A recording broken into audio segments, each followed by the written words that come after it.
Ja, ja, passt schon.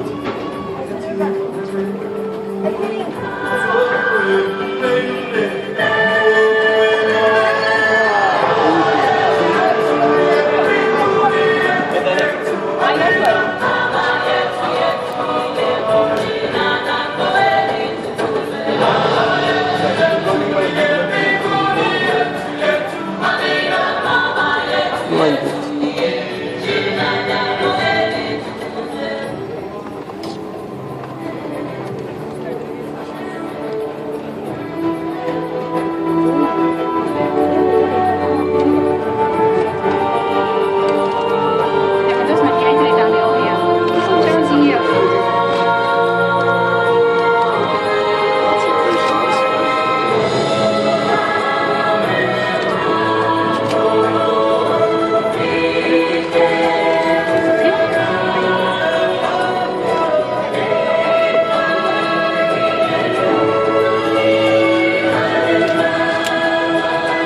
Şuraya bak, şu şata baksana.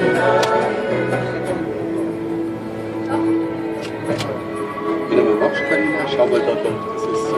Nein, jetzt muss ich erst mal diese Wasserspiele anschauen.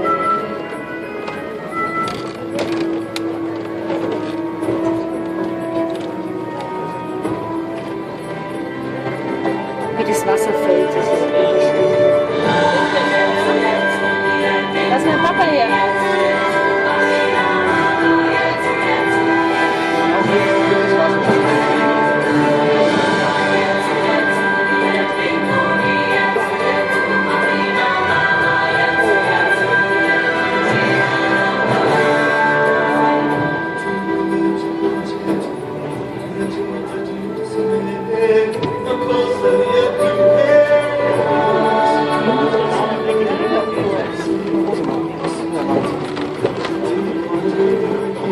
Ich ziehe noch mal oben bestimmt mit. Hey, vor allem dieses Wasser, wie das fällt, das siehst du von unten gar nicht. Schau mal her, wie schön das ist.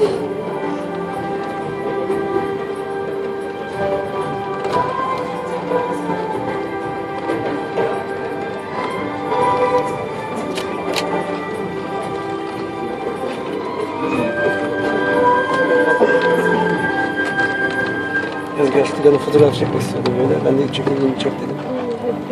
Hiçbir şey görünmedi benden de. Finito. Schade. Finito la musica.